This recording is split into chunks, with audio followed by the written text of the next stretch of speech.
ሰላም ጤና ይስጥልን። የክንፋን መረጃ ቤተሰቦቻችን የተመረጡና ወቅታዊ ዜናዎችን ይዘንላችሁ መጥተናል። አብራችሁን ቆዩ። በቅድሚያም አርዕስተ ዜና። ፍርድ ቤቱ አቶ ታዬ ደንደዓ ጥፋተኛ ሆነው በተገኙበት ህገወጥ ጦር መሳሪያ ይዘው መገኘት ወንጀል ቅጣት ለማስተላለፍ ለህዳር 26 ቀን ተለዋጭ ቀጠሮ መስጠቱ ታወቀ።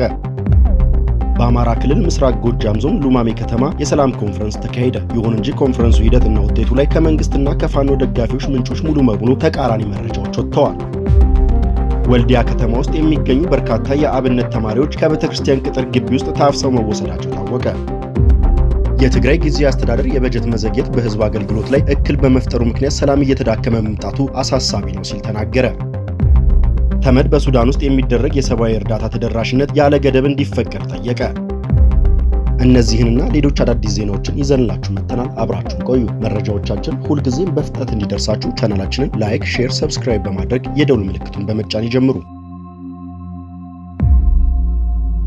ፍርድ ቤቱ አቶ ታዬ ደንደዓ ጥፋተኛ ሆነው በተገኙበት የህገወጥ ጦር መሳሪያ ይዘው መገኘት ወንጀል ቅጣት ለማስተላለፍ ለህዳር 26 ቀን ተለዋጭ ቀጠሮ ሰጠ። የፌዴራል ከፍተኛ ፍርድ ቤት ልደታ ምድብ አንደኛ የህገ መንግስት እና በህገ መንግስት ላይ የሚፈጸም ወንጀሎችን ችሎት ዛሬ ህዳር 23 ቀን 2018 ዓ.ም በዋለው ችሎት አቶ ታዬ ደንደዓ ጥፋተኛ ሆነው በተገኙበት የህገወጥ ጦር መሳሪያ ይዘው መገኘት ወንጀል ፍርድ ቤቱ በጠበቃቸው በኩል ለቅጣት ማቅለያ የቀረበው የአቶ ታዬ ደንደዓ የአይን ህመም በህክምና ማስረጃ እንዲደገፍ ለህዳር 26 ቀን 2018 ዓ.ም ተለዋጭ ቀጠሮ መስጠቱን ጠበቃቸው አቶ አበራ ንጉሴ ለአዲስ ማለዳ መናገራቸውን ክንፋም ተመልክቷል። ፍርድ ቤቱ ለህዳር 23 ተለዋጭ ቀጠሮ የሰጠው የቀረበው የቅጣት አስተያየት መርምሮ የመጨረሻ ቅጣት ለማስተላለፍ የነበረ ሲሆን ቅጣት ማቅለያ በማስረጃ የተደገፈ አይደለም በሚል ለውሳኔ ተለዋጭ ቀጠሮ መስጠቱን አቶ አበራ ገልጸዋል። በተመሳሳይ የቀድሞ ምክትል የሰላም ሚኒስትር ዴኤታ አቶ ታዬ ደንደዓ የተመሰረተባቸው 3 አዳዲስ ክሶችን አስመልክቶ የፍርድ ቤት ውሳኔ ለሚዲያው የተናገሩት አቶ አበራ በዚህም በክሶቹ ላይ የክስ መቃወሚያ ማቅረባቸውን የዋስትና መብት ይገባቸዋል በሚል ከአቃቢ ህግ ጋር ክርክር መደረጉን ተከትሎ በጉዳዩ ላይ ውሳኔ ለመስጠት ለታህሳስ 8 ቀጠሮ መሰጠቱን አያይዘው ተናግረዋል። የተከሳሹ የጤናና የማረሚያ ቤት አያያዝን አስመልክቶ በሙሉ ጤንነት ላይ መሆናቸውን የደረሰባቸው የሰብአዊ መብት ጥሰት አለመኖሩን ጠበቃቸው አረጋግጠዋል። አቶ ታዬ ደንደዓ ላይ የተመሰረቱት አዳዲስ ክሶች በሚመለከት ጠበቃቸው ከዚህ ቀደም ለሚዲያው እንደተናገሩት ክሶቹ ከመታሰራቸው በፊት ሆርን ኮንቬንሽን ከተሰኘ የዩቲዩብ ቻናል ጋር ተገናኝተው ያደረጉት ንግግር ላይ መስረታ ያደረገ እንደነበረም ይታወሳል።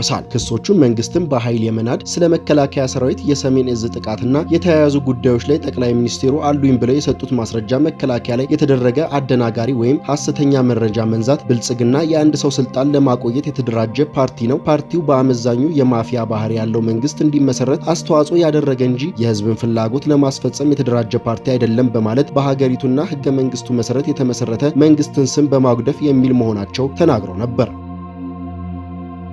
በአማራ ክልል ምስራቅ ጎጃም ዞን ሉማሜ ከተማ በክልሉ ከፍተኛ አመራሮችና በማህበረሰብ አባላት መካከል የሰላም ኮንፈረንስ ተካሂዷል። ይሁን እንጂ ኮንፈረንሱ ሂደትና ውጤቱ ላይ ከመንግስትና ከፋኖ ደጋፊዎች ምንጭ ሙሉ በሙሉ የሚቃረኑ መረጃዎች ወጥተዋል። መንግስት ኮንፈረንሱ ህዝቡ የሰላም ፍላጎቱን ያሳየበት ሲል፣ የፋኖ ወገኖች በበኩላቸው ህዝቡ ምንም አይነት አዎንታዊ ምላሽ ሳይሰጥ ስብሰባው ተበትኗል ሲልም ገልጿል።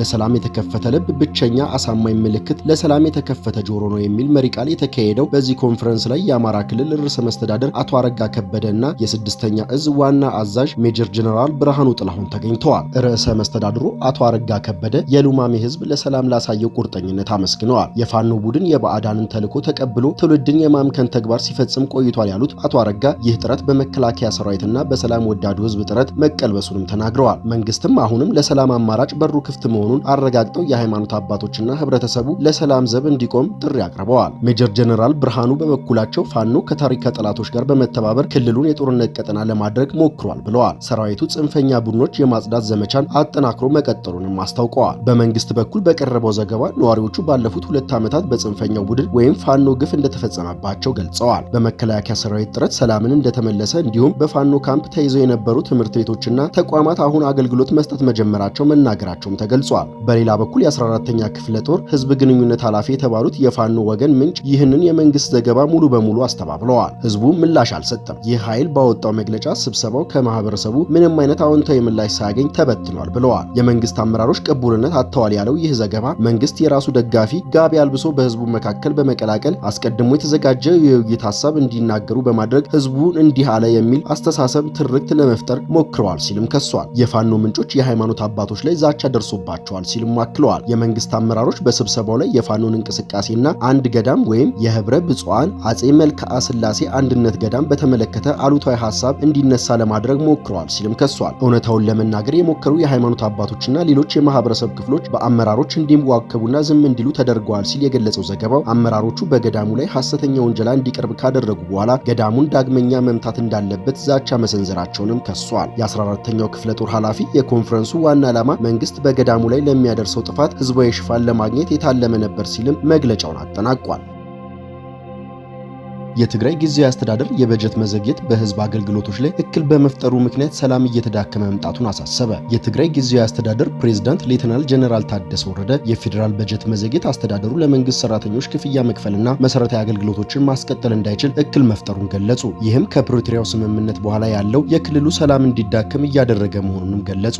ጊዜያዊ አስተዳደሩ ፕሬዝዳንት ታደሰ ወረደ በአክሱም ጽዮን ክብረ በዓል በሚከበርበት ወቅት በተካሄደ ህዝባዊ ስብሰባ ላይ ንግግር ባደረጉበት ወቅት አስተዳደሩ ወደ ጦርነት ዳግም ላለመመለስ ከፍተኛ ጥረት በሚያደርግበት ወቅት የፌዴራል በጀት ዝውውር መዘግየቱ የነበረው ጫና እንዳሳሰበው ገልጿል። ባለፈው 2 ወር የበጀት ድጎማ ለትግራይ ክልል እንዳልተላከ የገለጹት ፕሬዝዳንቱ ይህ የበጀት መቆራረጥ የጊዜያዊ አስተዳደር ስራ አፈጻጸምና በሺዎች የሚቆጠሩ ደሞዝተኞች ሰራተኞች ኑሮ እያናጋ መሆኑንም አሳስበዋቸዋል። ባለፈው 2 ወር የበጀት ድጎማ ለትግራይ ክልል እንዳልተላከ የገለጹት ፕሬዝዳንት ይህ የበጀት መቆራረጥ የጊዜያዊ አስተዳደሩ ስራ አፈጻጸምና በሺዎች የሚቆጠሩ ደሞዝተኞች ሰራተኞች ኑሮ እያናጋ መሆኑንም አስገንዝበዋል። ትግራይ የውስጥ ችግሮቿን በሰላም መንገድ ከመፍታት ውጪ ሌላ ምርጫ እንደሌላት ገልጸው ይሁን እንጂ የፋይናንስ እገዳዎች መባባስ የህዝቡን ስጋት ሊያባብሰው እንደሚችልም አሳስበዋል። ፕሬዝዳንት ታደሰ ወረደ ጫናው በደሞዝ አለመከፈል ብቻ የተወሰነ እንዳልሆነ ገልጸው የገንዘብ ፍሰት እጥረት በመባባሱ ባንኮች ገንዘብ ማውጣት ነዋሪዎቹ የራሳቸውን ገንዘብ እንዳያወጡ ወይም እንዳይጠቀሙ መከልከላቸውን አክለዋል። የትግራይ ጊዜያዊ አስተዳደር ያለው ሰላም ለመጠበቅ የሚያደርገውን ጥረት እንደሚያጠናክር ገልጸው ይሁን እንጂ አስተማማኝ የሆነ ዘላቂ ሰላም ለማረጋገጥ የፌዴራል ድጋፍ እንደሚያስፈልግም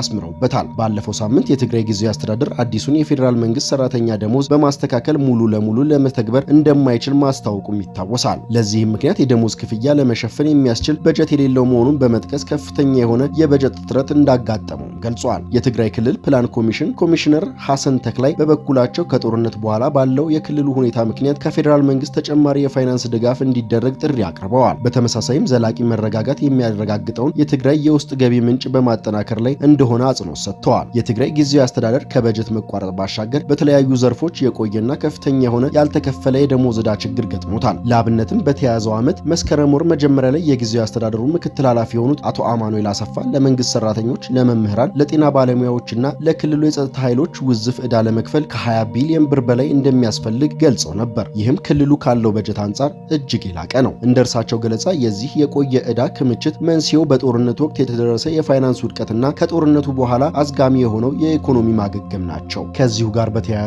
የትግራይ መንግስት የሰራተኞች የሀገር አቀፍ የደሞዝ ጭማሪ መገለል የሰብአዊ መብት ጥሰት እና የፕሪቶሪያው ስምምነት እየጣሰ ነው ሲል የህወሓት ለፌዴራል መንግስት ክስ አቀረበ። የትግራይ መንግስት ሰራተኞች ደሞዝ ለ17 ወራት አልተከፈለም። የፌዴራል መንግስት የራሱን ህዝብ በደሞዝ ጭማሪ ላይ እገዳ በማድረግ መቅጣት ህገወጥ ነው ብሏል። የፌዴራል መንግስት ህዝቡንና ህወሓትን እኩል አድርጎ እንዲይዝና የትግራይ ህዝብ የሚጎዱ ውሳኔዎችን እንዲያቆም አሳስቧል። ፓርቲው የፌዴራል መንግስት እርምጃ የመነጨው ህገ መንግስቱንና የፕሪቶሪያውን ተኩስ አቁም ስምምነት አለማክበር እንደሆነ እናምናለን ብሏል። ሁሉም ባለድርሻ አካላት በፌዴራል መንግስት ላይ ትርጉም ያለው ጫና እንዲያደርጉም ጥሪ አቅርበዋል። ወልዲያ ከተማ ውስጥ የሚገኙ በርካታ የአብነት ተማሪዎች ከቤተክርስቲያን ቅጥር ግቢ ውስጥ ታፍሰው መወሰዳቸው ታወቀ። በቅርብ ወራት በርካታ ከተሞች ውስጥ ወጣቶች ከየመንገዱና ከስራ ቦታ እየታፈሱ ለስልጠና ወደ ካምፖች እየገቡ እንደሆነ በተደጋጋሚ የወጡ መረጃዎች ይጠቁማሉ። አሁን ከወልዲያ የደረሰ መረጃ እንደሚጠቁመው በርካታ የአብነት ተማሪዎች ባሳለፍነው ሳምንት ከቤተክርስቲያን ቅጥር ግቢ ውስጥ ታፍሰው ተወስደዋል። ስልካቸው ከተቀሙ በኋላ ባለፈው ሳምንት በሚኒሻዎች የተወሰዱ የአብነት ወይም የቤተክርስቲያን ተማሪዎች በወልዲያ ከተማ የሚገኝ የቲፋኒ ደብረ በረከት ቅዱስ ጊዮርጊስ ቤተክርስቲያን የኢትዮጵያና የሌሎች ቤተክርስቲያን ተማሪዎች መሆናቸው ታውቋል። ቤተክርስቲያኒቱ ተማሪዎቹ እንዲለቀቁ ደብዳቤ ብትጠይቅም እስካሁን ምላሽ አላገኘም። ቤተክርስቲያኒቱ ተማሪዎቹ እንዲለቀቁ ደብዳቤ ብትጠይቅም እስካሁን ምላሽ አልተገኘም። አፍነው የወሰዱት የሚሊሻ አባላት በወሰዱት በእያንዳንዱ ተማሪ 7000 ብር እየጠየቁ ይገኛሉ በማለት አንድ ስም አይጠቀስ ያሉ እና ጉዳዩን በቅርበት የሚያውቁ ምንጭም ጠቅሰዋል። ታግተው የተወሰዱ ተማሪዎች ከቲቫኒስ ደብረ በረከት ቅዱስ ጊዮርጊስ ደብር 3፣ ከፒያሳ መንበረ ንግስት ቅድስት ኪዳነ ምሕረት ደብር 5 ከተማ ውስጥ ከሚገኙ ሌሎች ደብር የሚማሩ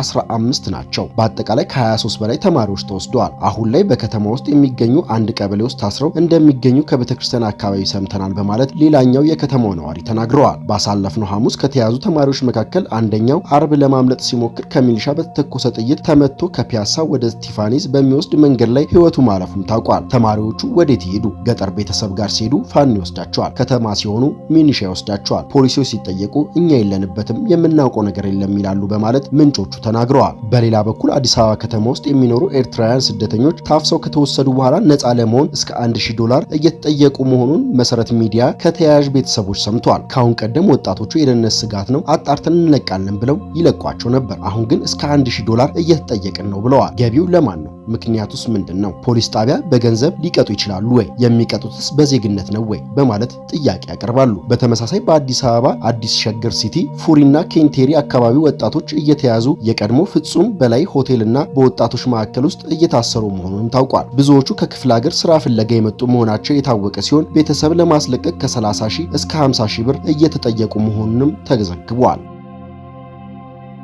ተመድ በሱዳን ውስጥ የሚደረግ የሰብአዊ እርዳታ ተደራሽነት ያለ ገደብ እንዲፈቀድ ጠየቀ። የተባበሩት መንግስታት ድርጅት በሱዳን የሚገኙ ሁለቱም ወገኖች ለሰላማዊ ሰዎችና ለእርዳታ ሰራተኞች ደህንነት እየተጠበቀ ያልተገደበ ሰብአዊነት እርዳታ ተደራሽነት እንዲረጋገጥ አስቸኳይ ጥሪም አቅርበዋል። ተመድ ጥሪውን ያቀረበው የሱዳን ፈጥኖ ደራሽ ኃይል የሚፈጽማቸው ጥቃቶች፣ ከፍተኛ የሰዎች መፈናቀል እንዲሁም እየጨመረ የመጣ ፍላጎቶች መፈጠራቸውን በቀጠለበት በአሁኑ ወቅት ነው። የተመድ ቃል አቀባይ ስቴፋን ጁዳሪክ ሰኞ ዕለት ለጋዜጠኞች ሲናገሩ ሰላማዊ ሰዎች የእርዳታ ሰራተኞች ለመጠበቅ ሲባል ደህንነቱ የተጠበቀና ያልተገደበ የሰብአዊ እርዳታ ተደራሽነት በአስቸኳይ እንዲረጋገጥ ሁለቱም ወገኖች በድጋሚ እንጠይቃለን ብለዋል። እንደ እርሳቸው ገለጻ የተመድ ሰብአዊ እርዳታ ቡድኖች በቅርቡ መጠለያ፣ አስፈላጊ ቁሳቁሶች፣ የጤና አገልግሎትና የንጽህና አጠባበቅ ድጋፍ በአስቸኳይ የሚያስፈልጋቸው ተፈናቃይ ቤተሰቦችን አግኝተዋል። አክለውም በተባበሩት መንግስታት ድርጅት የምግብና የስነልቦና ድጋፍ እየሰጠ ቢሆንም የገንዘብ እጥረት ክፍተቶችን ፈጥሯል በማለት አስጠንቅቀዋል። በመሆኑም ለጋሾች ተጨማሪ ድጋፎችን ለማቅረብ ቁርጠኛ እንዲሆኑ አጽንኦት ሰጥተዋል። በሱዳን ጦርና በፈጥኖ ደራሽ ኃይሉ መካከል በጎርጎሮሳውያኑ 23 የጀመረው ጦርነት በሺዎች የሚቆጠሩ ሰዎችን ለሞት ሲዳርግ ቢያንስ 12 ሚሊዮን ሰዎችን ማፈናቀሉን ቲአርቲ ወርልድ መዘገቡን ክንፋም ተመልክቷል።